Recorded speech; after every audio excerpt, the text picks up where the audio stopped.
I would like to describe a field in which little has been done, but in which an enormous amount can be done. This field is not quite the same as the others in that it will tell us little of fundamental physics, but it will tell us much about the strange phenomena that occur just below our perception. In contrast to the natural philosophers of the past, the scientists of this field delve into the recesses of nature and show how she works in her hiding places. Their quest is to understand and create the imperceptible. After all, there is plenty of room at the bottom. Hello and welcome to the Materialism Podcast, an exploration of the past, present, and future of material science. My name is Taylor Sparks, and I'm joining you from Liverpool, England. And I'm here with my co-host, Andrew Falkowski. Andrew, how are you? Doing well. I didn't realize how early we had scheduled this, so I'm kind of regretting my past decisions. Well, I'm glad that we woke you up. Here in early afternoon for me, this time zone has been tricky. Thankfully, we have people in the middle, right? In the middle of the time zones between you and I in Eastern time. We're joined by Kathleen Hull and Justin Gambone from General Electric. So guys, want to introduce yourselves? Sure. I will start. I'm Kathleen Hoyle. I've been at GE Research 11 years, focusing on ceramics and ceramic processing and trying to make very complex ceramic parts the whole time. And I'm Justin Gambone, also from GE Research. My main focus has been on metal additive manufacturing for the past decade or so. I'm the technology leader for it, where I help manage both our advancement of the technologies and kind of the roadmap of where we want additive manufacturing to go as we move through the next several years. So as you heard from the introductions, today we're talking about additive manufacturing again. Now, if you haven't caught our previous episodes, in our previous episode 37, we did a deep dive already into the fundamentals of additive manufacturing, which we think will be really helpful to sort of put in context what we're going to talk about today. And then in 41, we talked about some interesting case studies. Today's episode is going to extend that with an emphasis on what's happening with additive manufacturing in industry. And one of the big powerhouses, General Electric. So we're curious to learn from you a little more about the history of additive manufacturing. We're going to talk about some of the challenges with industrializing it and eventually get to what you think is happening going forward. So with that said, tell us what GE is doing in the additive manufacturing space. Sure. So GE has been working at additive manufacturing quite heavily since the early 2010s. We began work really with a singular focus of the LEAP fuel nozzle. Been pretty heavily discussed in the industry since it was really introduced around 2015. But we have been using additive manufacturing to advance both our aerospace engine components and some of our GE power components to introduce additional complexity, increase efficiencies, lightweight components, all to kind of advance our capabilities in the industry. So tell us more about this fuel nozzle component. Why that? Why is this the starting point for you guys to look at? Yeah, so the fuel nozzle is, and for this one we were talking about the LEAP fuel nozzle. So it was for an up and coming engine in the early 2010s. The fuel nozzle itself is a few inches in size, and it's a very complex component. It essentially mixes the air with the fuel before combustion. With advancements on engines, we're trying to get to leaner burns, lighter weight engines entirely. We have ongoing challenge of increasing the complexity of the parts. And with the fuel nozzle, the small component, it was looking to be assembled through 20 or so different individual components brazed and welded together. And each of these are pretty small. So manufacturing was becoming a challenge, and then going any more complex was becoming more impossible with traditional manufacturing methods. So small part, complex shape, traditional routes are failing you. This does seem like an ideal spot to bring in additive manufacturing. How's it been? It's been a wild ride over the past several years. We've been expanding dramatically since that. It was a large success. We started off with the fuel nozzle being just an additively manufactured prototype. But once we started seeing that capability at GE, we kind of dove headfirst into using additive manufacturing as the main manufacturing method. The LEAP fuel nozzle got stood up at a production site around 2015 in Auburn, Alabama. And since then, we've been expanding to new parts, new components for pretty much all of our engines that are entering the market. You know, most people, when we think of additive manufacturing, a lot of people still see it as more of a prototype technology.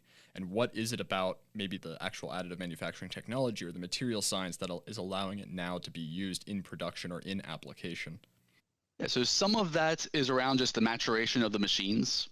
Early 2000s, the machines didn't necessarily have the reliability that they have today. So ours was just robustness and reliability of the process, just with any other manufacturing method. So when you have a single machine, you can use it for prototyping, but there's a whole new capability towards it and technology needs when you want to go from one printer to dozens of printers printing the same thing years on end. So that's been kind of the major advancement pushed in the past 5 or 10 years. What does the difference look like between, right, a prototype? It just needs to maybe look correct, or maybe it needs to fit the fittings correctly. But what sort of characterization and testing goes into qualifying a part that's actually going to be used? That's a good question. So like you said, when you have just a prototype component, you just need it to roughly fit, roughly be functional for short duration or for a very specific task. When we're talking about actually having airworthy parts to fly on engines, it comes with a larger amount of understanding required of the process. And so we typically look at it in 2 ways.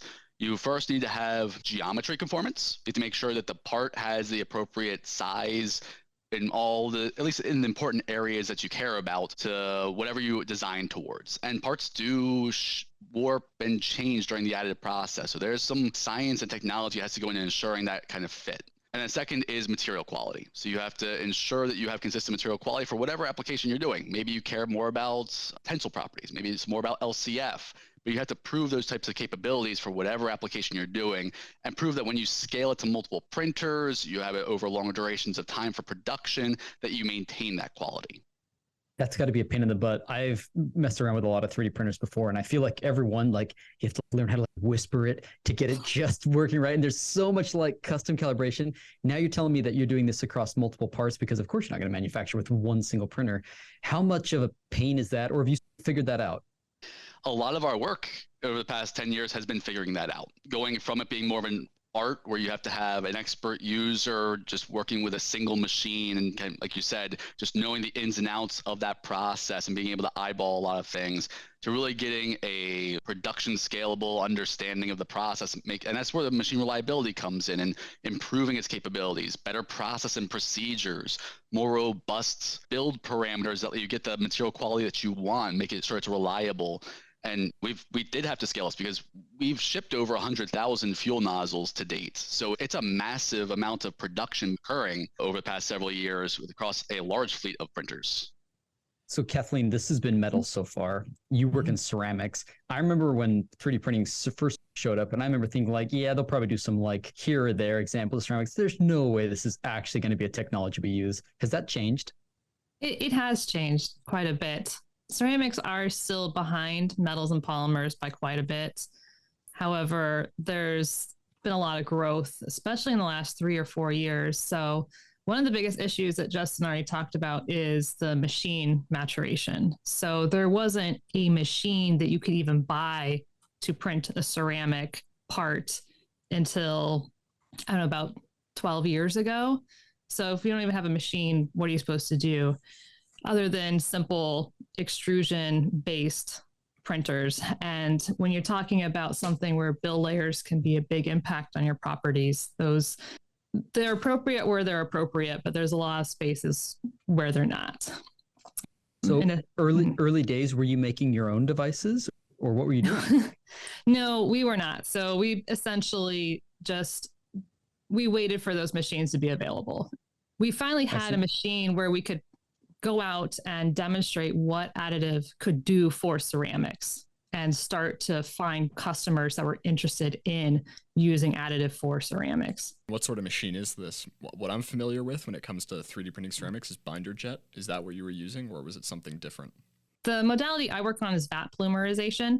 And so that's similar to, so for ceramics, there's 2 different ways you can approach it. One is you do what the polymer guys are doing, but you now throw some ceramic particles into your polymer, and you print up a polymer-based part with the ceramic particles in it, and you throw in a furnace, you burn out all that polymer, and you consolidate your ceramic. And so it's like a very fancy way of making a clay pot. And so then the other way to do it is to pretend you're metal. And so where you have metal powder, instead of that, you have your ceramic powder. And so binder jet is the most adaptable one to that, because you're just putting down your little bit of glue and then you're burning it out. In terms of laser fusion, ceramics are not really friendly with that because they're so brittle. You need high temperatures. People are still working on it.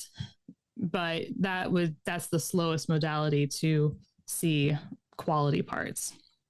I had no idea you could do vat printing of ceramics. How you described it, I guess it makes sense. Do you not end up with like huge porosity? How does it compare to binder jet? Is binder jet more dense? Binder jet's actually less dense. And that's because when you do binder jet, you need larger particles in order to spread the powder. And so for binder jet, you're typically at 40 microns. I think the smallest I've seen is 5. And when you're doing ceramics and you need to densify, you need small particles. So you really want to be more on the 1 micron size if you want high density. And so it's actually easier when you mix it with some type of polymer fluid, and then you build it out that way. And so then it's just a matter of burning out the polymer so that you don't get a bunch of cracks in it. And that's a huge challenge. That's the challenge, in my opinion, for ceramics. It's not printing the part, because polymer printing has come a long way. It's after you've printed it, you got to get rid of that polymer without having a bunch of cracks in your part, and then densify it down without it distorting.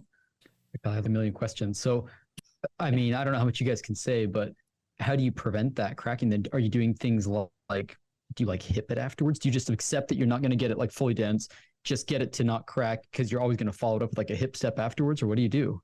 And for those who aren't familiar with hipping, that's hot isostatic pressing. It's essentially you squeeze on it with a gas in a chamber. Essentially, you have to seal the outside, then you let the gas do the sintering pressure from isostatic conditions. Yeah, we don't hip it. It's a lot of new chemistry development.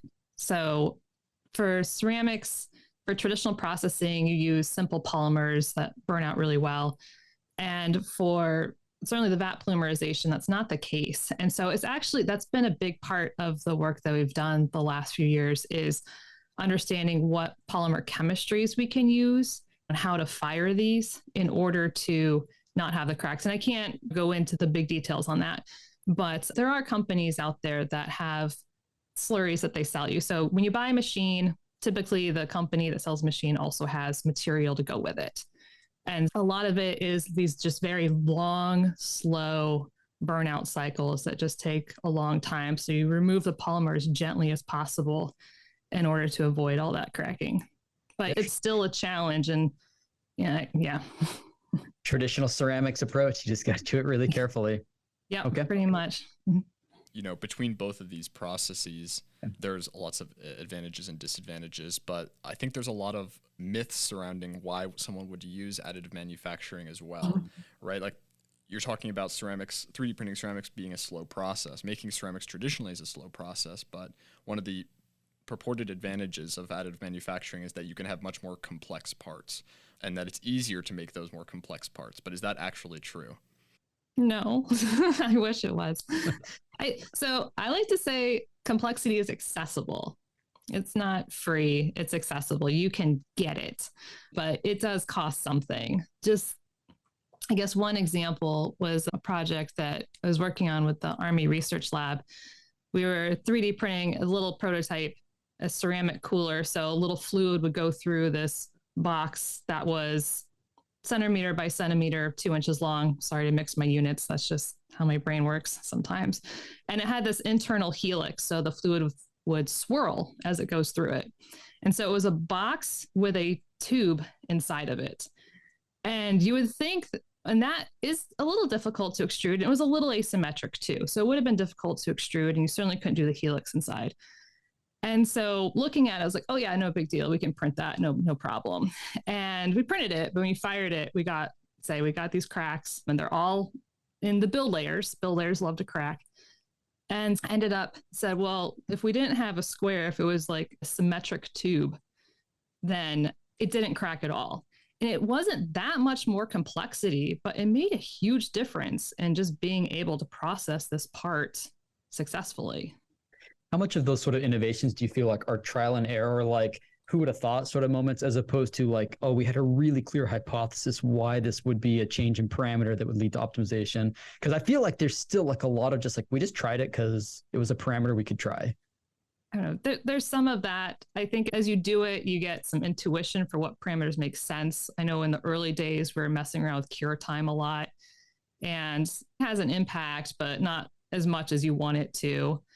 So design is a huge design is a huge player in that. And so I think what it really comes down to is being really well partnered with whoever's doing your design to eyes that. Cool. What about on the metal side? Is complexity more or less accessible there? I'd say it's very similar to the ceramic side. These machines are capable of printing very complex shapes. And one of the challenges we've always been finding with using additive manufacturing on the metal side is when you give designers the freedom to make really complex shapes, they capitalize on that. They go to as complex as they can think of for their application, whatever they're trying to do, fuel flow or aerodynamic quality, whatever it is, they push to the limits. And it absolutely can be a limiting factor for additive. When you're working with metal additive, just part development itself can sometimes take years. And if it's a simple part, simple design, very quick. But to actually get the right material quality, to get the right shape conformity, you can go through iteration after iteration when you have a very complex part, lots of thin walls and nested features to make sure that you get the right end result, that you can get all the powder out, that you can inspect it appropriately. It just takes a long time to actually get all that nailed down. And like I said before, there's a lot of art to additive manufacturing. That's where a lot of this comes in. Designers just know what builds well, what won't build well. And that's been the push of the industry as a whole for the past decade or so, is to get more and more of that understood. And then in different ways, trying to figure out how to preempt some of those decision makings, design rules and simulation tools and anything else you can give to your designers and your manufacturing engineers so that they can get the right part out of the printer sooner, so you can get that stuff into actual production and out to the market itself. But definitely not free. It comes with a lot of development needs, but trying to make some strides in making that a smoother process. Simulation tools have been very popular for good reason too. I think they're going to be a critical part of helping the industrialization. Yeah, it's an interesting area with the simulation tools available for additive manufacturing. At least for the metal side, we typically work more heavily with laser-based metal additive manufacturing. And it's amazing to see how much the parts can actually deflect and warp during the build process or as it comes out of the machine, because you have such a local amount of energy being put into that system. Lasers maybe 100 microns in diameter when it's hitting the metal and creating a very small melt pool, and it moves miles and miles of welds as you're building up that part. And so stress formations can just be very complex and very shape dependent as you're printing that component.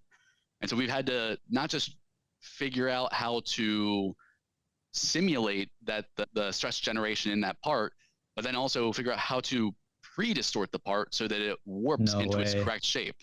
For real. So in the design, you're accounting for the warping. I had no idea this is something they did. Absolutely. So if you know a wall is going to shift maybe 200 microns in a certain direction, you just build it a little bit the opposite direction so it comes into its final shape as you want.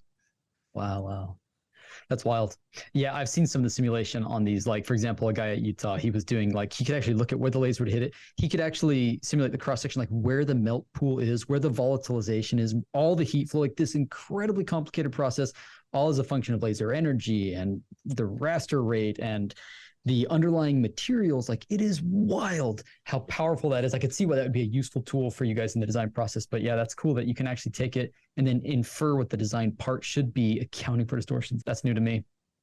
So actually, maybe on that point, so when people think about laser-based printing, oh, great, you avoid the problem of sintering. You don't have to consolidate afterwards. Is this always the case, or are you still consolidating? No, we get it to as dense as we can, essentially. There is still, especially for aerospace parts, there's still a HIP process that we go through to ensure full density, but we work towards having fully dense or near fully dense parts from the outset. Okay. So you've described to us some small components. Is GE doing anything big components? And how does that even work with a big printer, or do you put things together, or what? Yeah, so in the past, like the fuel nozzle, we have some other parts that have been printed in the past as well. They're a few inches in size. So they would be printed in what we call a medium class printer, about a 250 by 250 millimeter size. You put a bunch of them on the build plate, and then they can be printed in the course of maybe a few days, 1, 2, 3 days. We have a new class of parts coming out for the catalyst engine, and these are large format parts. So these parts are closer to 0.5 meter in size. Jeez. And They have to go in large format machines, which are 0.5 meter in size. So it does get more complex. The process is larger, over larger volume. The parts themselves are just bigger, and that runs into additional challenges, not just the print, but how do you simulate parts that are 0.5 meter in size? It's a little bit different than simulating a part that's a few inches in size. So, I mean, yeah, like all the problems you've described before just get amplified. Yeah, for example, like you can't just rely on a mesh of a couple inches. Now your computing time explodes.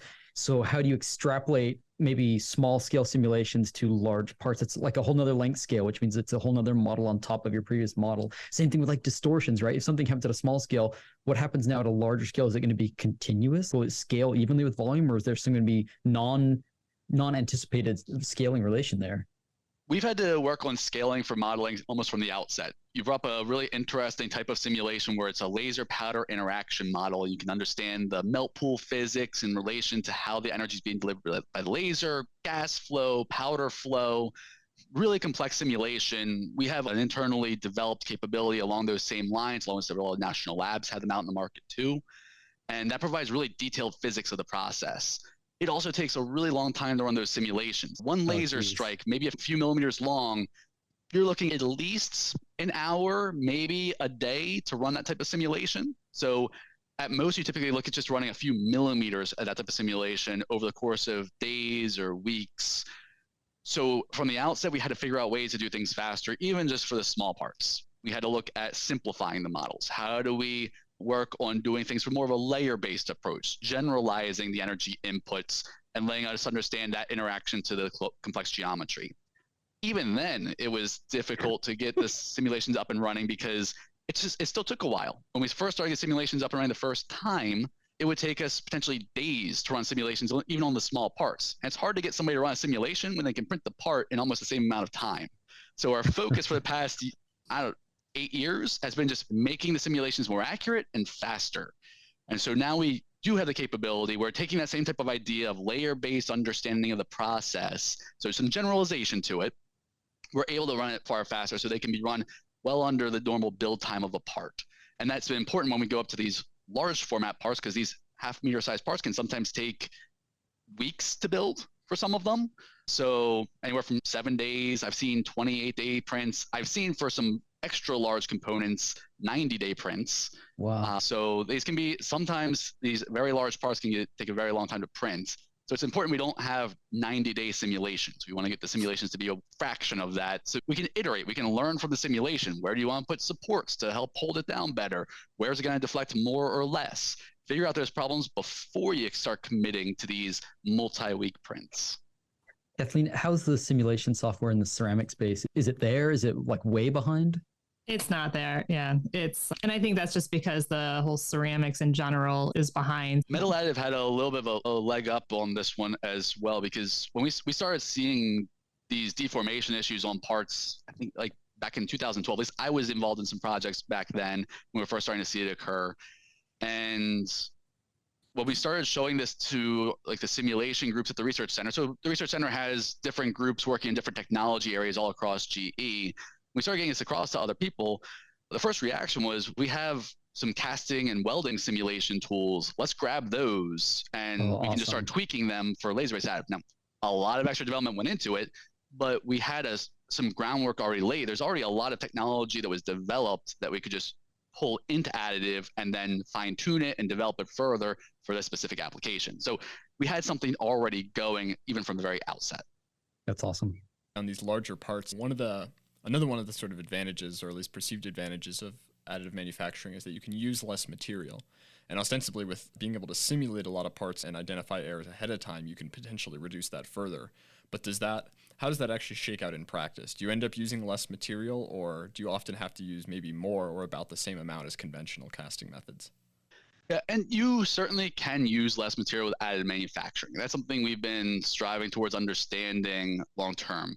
The main driver that you have to understand is powder reuse. So with a metal-based printer, you have to typically, for most of the technologies at least, you have to fill up a large volume with metal powder, and then you solidify the actual part within that volume. So you'll have excess powder after the fact.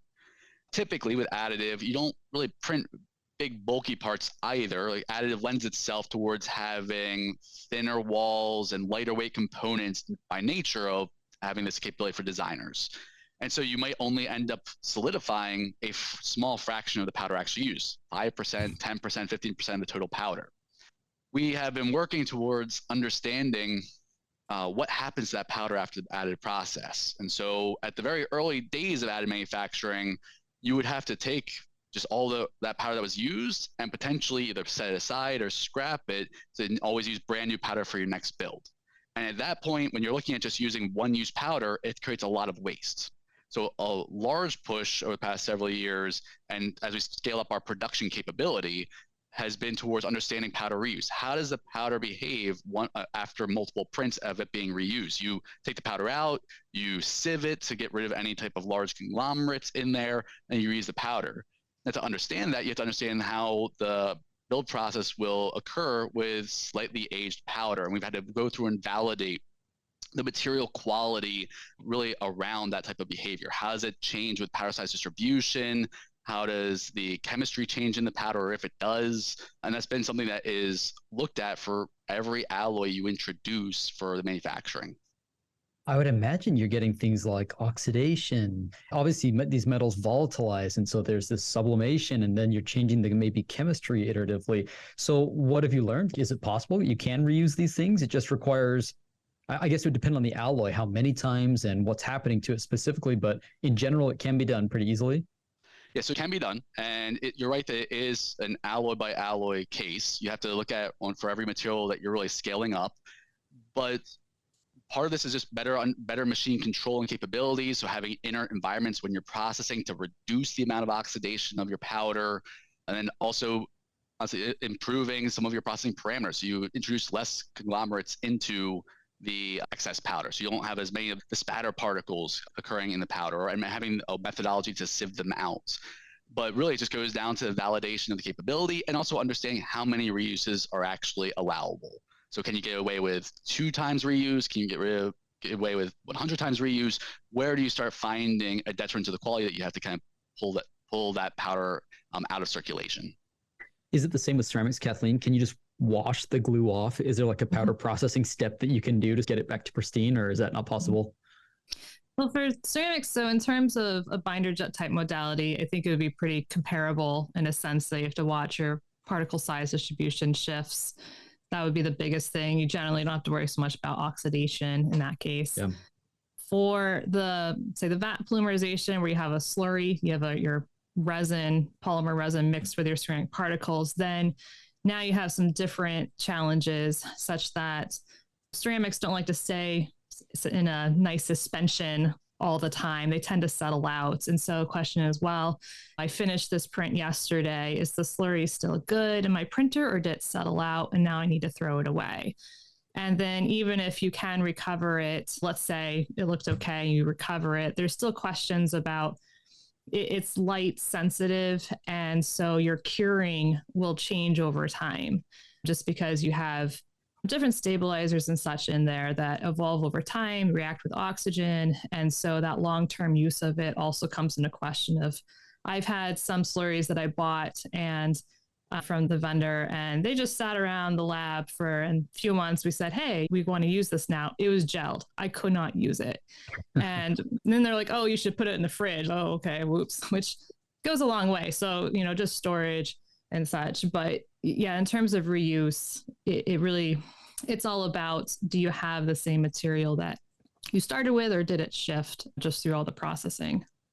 So it's, to me anyway, sounding really like a marvel that this actually is off the ground, that we're actually making parts, given the incredible complexity that you face. But even at the end of the day, let's say we make a device, right? You still then have to think about this from a industry standpoint where you're now bringing in new parts. Tell us about that process, right? How do these things stack up against legacy components? What goes into bringing a part that's been manufactured in such a completely different modality? Yeah, that's an interesting area for additive. Is a lot of the times the area that I work in is new part designs. So you have designers coming in, they're making something from scratch, and you can have some guidance on how you will add certain features to the geometry that makes it well printable for additive, right? It makes it robust and reliable for the process. But there's also a whole other push of legacy parts, legacy components, where you have something that maybe was manufactured 50 years ago, and now new parts are needed, and the traditional manufacturing methodology is not around anymore, or like you don't have the casting capability to do or take a long amount of time to make the dies for it. And so now you start looking towards using additive manufacturing to print those components. And there you don't have as much freedom to optimize the geometry to make it more printable for the additive process. But at the same time, additive is well suited to work with those components to do small lot production of those areas at the time of need. And so there's a lot of work going into understanding how we can take in old parts, take things like CT scans of them, recreate the geometry to CAD, work it through the entire additive pipeline so we can start producing those parts in a manufacturing environment and help fill some of the gaps that you might find for old components. This is a very typical area of interest for the DoD. So they have a lot of legacy components from Navy, Army, Air Force that they would like to see replaced in modern day. But how awesome if you don't have to have the die, like the tooling.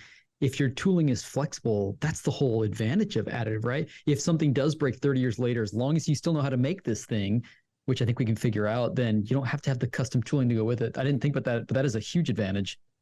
Yeah, absolutely. That's where the large amount of interest is. It's the flexibility. It's the fast responsiveness that you can get with additive, where you typically can't get with the at least aging areas of the industry when you have the company maybe to manufacture that part. Maybe that company's been acquired 3 or 4 times over, and there's a lot of information and understanding lost. So let's say you figured it out, you're making things, you still have different sort of concerns with an additive manufacturing part. You talked about it, right? You're doing miles of welding, for example, right? We know that cracking at the build layers is something that you might have a distinct concern there relative to a part that's cast, for example. So you must have different sort of characterization when you qualify these materials. Can you talk about that a little bit? Sure. There are certainly different things that can happen in the additive process. You're right. You're doing a lot of small welds. And so you need to understand that you're getting consistent and good quality across this complex geometry. And we look at it in 2 paths. There's in process, looking at the build as it's being assembled, as it's being printed, and then post-process inspection. Within a process, it could be some sensors leveraged like cameras that you take a snapshot every layer to look at the quality of your powder recoat. And that can tell you a lot, because if your part's starting to warp, maybe it's bending upwards a little bit because it was too hot in certain sections, you'll see an inconsistency in the powder. You'll actually see a part poking through the powder layer. That's a big red flag that something's going wrong there, that you might need to improve your part design, or something's going wrong with the additive process itself. There's also new sensors coming out that are on machines that let you look at the melt pool itself. So it's a really dynamic process, difficult area to measure. What are they doing there? Is that like a reflectance thing? What are they doing? So you're typically looking at, say, the light emission of the melt pool. So you can look at it with, say, a photodiode, a single pixel camera, essentially. Wow. Very fast acquisition. You're talking about maybe 40 to 60 kilohertz data acquisition. That just tells you how bright is the melt pool. But there's also a slew of other ones. You can look at cameras that can measure around the melt pool region. It's a lot of data being generated over long periods of time. So you have to have ways to analyze and interpolate that data. And it's a big push by the industry is to understand how we can process that information, how we can interpret that information to get better and better quality metrics within the print. And then you have, after the print, CT, CMM, all these different inspection methodologies, cut-ups when you're going through and understanding the process behavior of the part and ensure you have good material quality. All of those are important steps to understand you have consistent quality when you're kind of scaling up that process. And all that kind of leads into several post-processing steps that you might be going through after a part has been printed. Oh, this is cool. I'm just like imagining ideas. Have they done any sensors from where the tip itself, as apart from depositing material, is also making the measurement? So for example, you could do like a conductivity measurement to the base or something and see how you'd expect it to change as opposed to what it's actually doing. Or I don't know, are you familiar with other sensors embedded near the tip? So we have done a few things in that area. It's a really interesting area to explore. And one program that was on, we wanted to understand the thermal cycling that the part was actually seeing during the build process. It was partially just to understand what was happening in the machine. It was also to help calibrate some of our thermal models, to get some information for our thermal models. And so we designed a part where we actually inserted a bunch of small holes in it and into the actual CAD geometry. We printed up the part about halfway through. We got through those hole prints. Then we stopped the build, opened up the chamber, removed all the powder from the chamber, and we added in thermocouples all into those sections of the part, put all the powder back in place and resumed the build. And we did it within about 10 minutes or so that the whole system didn't necessarily cool down or anything. And we resumed the build so we could start getting information around the thermal cycling of the process when we finished the second half of the print. We could understand at different locations in the geometry, what temperatures did it see, how hot did it get, and try to use that as a way to start getting some fundamental understanding of the thermal processing of the geometry. So we're always looking for different ways to get that type of information. So cool. I think there's just going to be an explosion of additional research happening in that area. Kathleen, I'm kind of curious from a ceramic standpoint, where flaws are just like killers because of your brittle components, right? It's not like you can just fudge it. Oh, it's a little deform, you get plastic deformation that'll just round out those. That doesn't happen in ceramics. So what's your take on that? What does inspection have to do differently given the propensity for flaws to be deadly for ceramics? So for ceramics, traditional ceramics, you already have to deal with flaws. And so you need to understand what your process yields in terms of your flaw. And so one way of doing that is looking at your Weibull strength. And that's just where you measure the strength of a whole bunch of different bars, and you look at the statistical distribution of that. And you say, well, 10% of them fail at this strength, 50% at this strength, 90% at this strength. And that gives you an idea of what type of how you can put your ceramic in the design such that you have high reliability and understand that. And it's the same way for additive. Ultimately, additive, you'd be doing the same thing of saying, here's my process, here's how I build it. The interesting twist with additive is that you have now build orientation effects. So when we look at this, we say, well, I built my bar such that my strength bar, such as the length of it where all the load is going to go is by the build layers. And so all the loads on the build layers. Or you could say, well, I built my bar horizontally. So now the load is perpendicular to the build layers. And you get it can be a 2 times difference between those strength values. And so a big aspect is understanding really more about that orientation effect. And so that coupled with then some of this inspection in order to see, do I have a big pore in the middle? That could be a huge problem. Yeah, just saying if I have a huge pore in the middle, it could be a big problem or some other flaw like that. So do you do a lot of non-destructive testing then? Or how do you find a pore like that? Other than the CT, like what do you do? It would have to be CT. Yes, it would have to be CT. Would be looking for large enough pores. What about ultrasound? I guess it's similar, but on such a complex geometry though, like how would you even? Yeah, I guess if you have internal features, how do you differentiate? But yeah, right. Yeah, we haven't explored that. I guess if you have one part that you know is good because you CT tested it and you measure like an ultrasound response, you could just look for deviations from that. So maybe it would work. Yeah, I'm not an expert there. Yeah, that's one of those things that, so when you're talking about R&D versus industrialization, your methods are going to be very different. So in R&D, we use the most killer methods you can to look at as much as we can. When you've settled down on what one thing is supposed to look like, you can now get a very narrow response. And so now you can bring in these cheaper, faster, easier inspection methods. And you can just say, I'm doing my one measurement, is it in or out? And so you could say, yeah, I got to do CT now to look for my pore or some flaw. Perhaps you could get ultimately just some simple ultrasound or something to say, hey, I did some response and is it appropriate or not? And if not, let's take a closer look at it. So through this whole conversation, we keep talking about, this is like a lot of different moving pieces. You got the simulation people, you have testing, you got the actual fabrication folks. Is this all happening at GE up in, I assume you guys are in Schenectady, New York, or are you somewhere else? Is this a much broader coalition of people working on this? So the GE Research Campus does encapsulate all these different technologies. We work, though, very closely with the different business segments. So it's usually a team effort between ourselves, GE Aerospace, and other groups.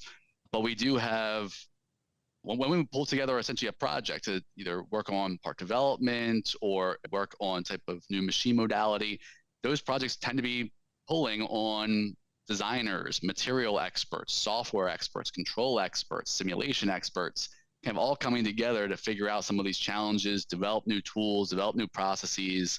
And so it's usually a very collaborative kind of team that we generate here at the site. and work in coordination with similar contemporaries at the businesses as well. In one of our early episodes, we talked about Gore-Tex, right? And so one of the philosophies, which I think is kind of interesting behind Gore-Tex, is that you can't get too big or you can't run a business efficiently. And GE is sort of on, I don't know, my impression is that it might be on the other end of that you have a massive corporation. Is it hard to be, I don't know, can you really do this across such a large company? Or do you break it down into small teams? Like, how's it actually work? I would say it feels like a double-edged sword to me being in a big company, because it is difficult to manage. And how do you align people and teams in a way that you have enough people involved that are in the loop, but you're not in constant meetings, keeping everyone in the loop. And so there is a lot of balance. And I feel like we're constantly trying new things in order to manage all of that and manage the teams to work, but still stay connected enough. But what's such a big advantage of being at a big company is just the amount of resources available. The fact that there are experts, the fact that we have equipment, and sometimes you have equipment that you bought 10 years ago, you forgot about and said, hey, let's just dig this up again and use it again. So just the sheer amount of resources and network within the company, I think, is just such a massive advantage to really maturing this technology. But I do have to say, we do quite a bit of collaboration with external companies and universities and government agencies as well, because this on its own is impossible. It's just building up a whole new supply chain and manufacturing process. No one company can do, but certainly there's a lot we can do internally to get things really kicked off the ground. Yeah, and on that one, communication is a major priority for us at all times, because it is a large group and we are spread out. So like we have our team at GE Research in upstate New York, but we are working with a variety of people across GE on every one of these projects. Just last week, I helped host a working session for some of these large part additive capabilities. And we have some ongoing projects around the industrialization of large format printers. And we had people flying in from Bangalore, India, from our sister research site that's located there. We have people flying in from Italy, from Avio Aero, so northern Italy area. People from GE Additive, from Lichtenfels, Germany, so a little north of Munich. Then a large group from Cincinnati, Ohio, coming in from the aerospace division. And so all of us coming together just to talk about this singular focus. And we spent hours upon hours just working through different technical challenges, having discussions, planning. And that's required when you have such a large team and a global team to kind of stay aligned, keep communication channels open. If you don't have that, then you start running into issues. Jeez. Yeah, I can imagine. I naively think that because you can prototype so quickly with this, then it must be just a fast fabrication technique. Is that true or not? And additive is well known as being kind of a fast process. And that's really from its prototyping days, where you have a design that you come up with, you put in a printer and it comes out. Plastic printers, even metal printers, you'll see this. The issue you do save time on post manufacturing, right? You're not like CNCing stuff away. So it kind of makes sense why you might think it'd be faster. Absolutely. And it can be much faster than several other manufacturing methods. The misnomer is typically people think that you print the part and you're done. So I've had many times where I'm given a design for a geometry to maybe help with a rig test or something along those lines, where we need to have good material quality to it and when it's being supplied back. So we'll get the geometry, we put it into a printer. A day later, I have a picture of the part. It's been printed, it's out of the system. And then that correspondent will ask us, when can it be on their desk? Well, next we have to bring it through stress relief heat treatment. Then we'll go through wire EDM to remove from the build plate. Then we'll have to probably ship it out for the HIP process. Then we'll do some loose solution heat treatments, and then we'll get it over to you. So give us about a month. So it's that difference. That's the area we have to constantly educate people on. Is print can be a very short period of time, but if you want that good material quality, if we need to get it to be kind of robust and reliable part, it takes a long time to go through all those extra steps, a lot of handoffs, a lot of different procedures you have to go through. Yeah, you think looking into your, go ahead, Kathleen. Let's say that's what I tell 1 month. I need a month. It takes 1 day to print the part, but a month for me to give you the part. And a big part of that is the firing takes such a long time. And and some post-processing to get rid of some stuff. And so looking into your crystal ball in the future, however far out, will we bring that time down, or is that always just going to be inherent to this process that it's going to be relatively slow? For the metal side, there might be some possibility to streamline some of the capability. It depends on the industry as well. And not every industry needs to do a HIP process. So for some areas, some users, you don't necessarily need to worry about that. Potentially, everybody's looking towards ways that you can get to HIP-less processes even for fully dense materials, but that's probably a long ways off for development. So it's typically going to be always requiring post-processing. Now, whether you lean out the process or anything like that's a whole other factor when you try to scale up production and manufacturing. But for a while, we're going to have to live with most of those post-processing steps. And in the end, you just build that into your manufacturing pipeline. And like you said before, other processes take just as long or longer. It's just more so educating people that the print itself is one of many steps that you have to go through for the manufacturing process. Yeah, and the same thing for the ceramics. I think that the firing will always take longer than traditional ceramics, but I do think that there is ability to get it more efficient just in terms of getting the right piece of equipment.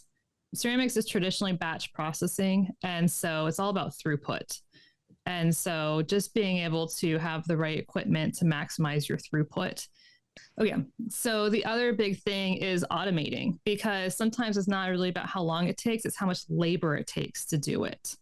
And so having one process where you have an operator do something for a full day could actually be more expensive than having a automated process where a machine is doing something for a week. And that's just because you could just set it up and say, just go, and you can have your operators go do more important things.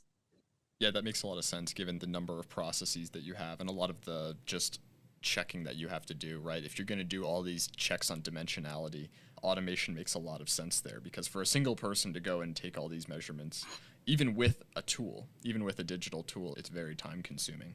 And so that certainly makes a lot of sense, is maybe just reducing the downtime into the human components, right? It's kind of like a systems engineering approach. Like you're just looking for all of your delays.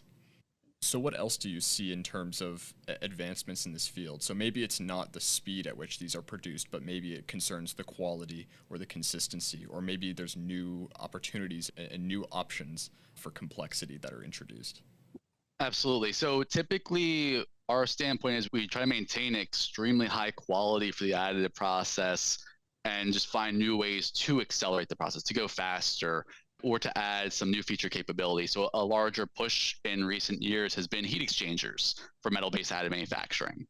So before, when we were printing some of the components that are now in production, they're complex, they have thin walls, but heat exchangers takes it to a whole other level where now you're building walls that might be on the order of 0.5 millimeter thick, or sometimes even smaller, depending on the different application areas in the industry.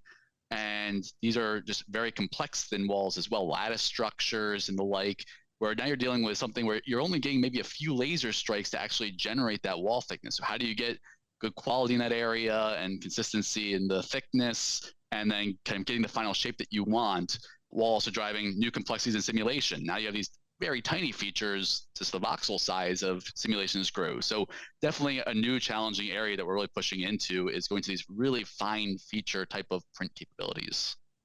How much of this is driven by hardware changes? I know one thing that's happening is that the lasers used, right, during the solidification process, they themselves are changing. So there's certainly a lot of advancements around the machine architectures themselves. It is possible to go to, say, smaller diameter lasers, so you can get smaller melt pools. That also, though, runs contrary to another big push of the additive industry to go to lower cost components. Because when you go to smaller melt pools, it takes longer to build a part. And if your part's already taking a week, now you're talking about maybe multiple weeks. So you actually have two conflicting things where you're trying to go to, say, finer features, but also lower costs. So major answer from the industry has been, let's add more lasers to the system. So let's do, instead of one laser printing a part, let's do 4 lasers printing a part or more. And it allows you to have parallel printing, like just parallel processing on a computer. Same idea for the printer, where you can have multiple running at the same time to print your part. And just then optimizing the process to be able to print some of those finer features. So if you have a 100 micron beam diameter, you can print features down to pretty much that same size. You can go down to 100 microns, 150 microns. It's just making sure you have consistent quality. That's the real key attribute we have to really develop towards, and have new ways to assure ourselves of that quality. So one of the things about the ceramics that I'm focused on and very interested in, why I think it's going to be ultimately important in the future, is that the additive lets us make ceramics that can be as complex as, say, polymers and metals can be. So ceramics have typically been difficult to make very complex parts. But with the additive, since we have more options for printing things, we can now do things for high temperature insulation, for example. And so polymers is a huge limiting factor for how hot you can get an electronic stack, for example, because they can only go at about 200 C at best for a short period of time, and their thermal conductivity is very low. Whereas ceramics, you can go really hot, and they're also better at pulling heat out as well. And same thing for metals, harder to replace a metal than a polymer from a temperature standpoint, because you start to get into things such as high temperature materials. But again, that's another area where really focused as to how can we get to very high temperatures past what metals can handle. And that's where ceramics have a lot of interest. What do both of you think are some of the challenges that just haven't been addressed yet and that there hasn't been a lot of movement towards solving? So I'd say major area for the metal additive is towards fully leveraging in-machine sensors to, say, certify components. That's an area that people have been talking about for several years now. There's a lot of interest in that. There's a large push by the industry, by the government to really make that happen, but it has some significant challenges that still have to be overcome. And part of it's just really understanding better the fundamental physics of the process and how we can best view and understand what's occurring during the build. As we said before, you're laying down miles of welds. And so getting a clear understanding of the melt pool dynamics and how you can measure that in process. We're getting more sensors on the machine, but to be able to fully understand when it's deviating from an expected type of size or shape or temperature is a challenge, because the additive process itself has some variations to it. And we build that into how we design our parameters, that's our laser power and our scan speeds. But when we're building these complex geometries, a bulky center section of a part might have a different type of melt pool shape and size than when you're building closer to the edge of a part in an overhanging region where you're above metal powder. We design our parameters to actually be robust around that variation, right? So we quantify that and we test it and we validate it, but then also being able to understand that variation in process physics with our sensors to really fully understand the dynamics of the process towards certifying that a part is good and maybe you can bypass downstream inspection steps is a significant challenge of the industry. And it's something we're working towards. And even at the Research Center, it leads us to having very interesting new technology areas to kind of investigate. And we get to work on instrumenting the machines with more complex sensors just to better understand the physics of the process. So one example is on one of our systems, we're able to leverage a fast acquisition, high resolution IR camera that a different lab has. So one of our other labs for combustion technologies has a very high-end FLIR camera that we'll borrow at times. We'll put it onto our system to be able to measure and see the actual melt pool striking the metal powder with an IR camera. So we can get some understanding of the thermal effects of the process, capturing at maybe 120,000 frames a second, getting snapshot images. And that's the kind of area we are starting to use to build towards understanding the melt pool dynamics better. And furthermore, we're partnering with different groups. We work with Argonne National Lab at the Advanced Photon Source to do kind of in situ x-rays of the process to see during a laser strike, actually getting x-ray images to create a video of what the melt pool looks like. Not just we don't just get the width and the length, you're also getting the depth. You can actually see the profile into the part because you have that x-ray running throughout the scan.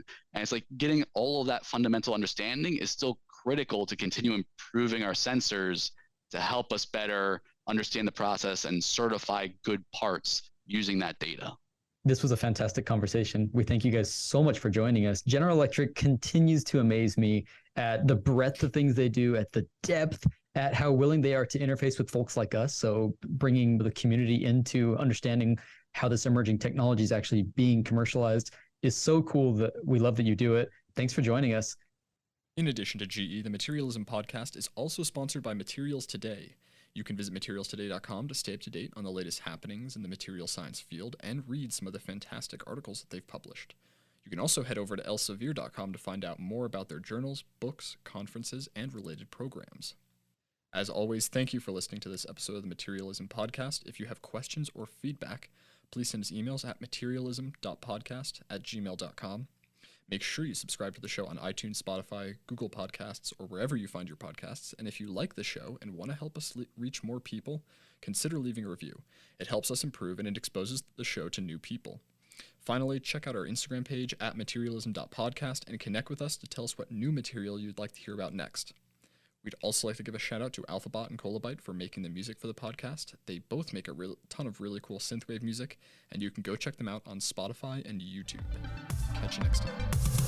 The inventors of fire, electricity, magnetism, iron, lead, glass, silk, cotton, the makers of tools, the captors of lightning, the architect, the engineer, the musician, are all beneficiaries of the materials of this world, and are bound only by their imaginations in manipulating those materials.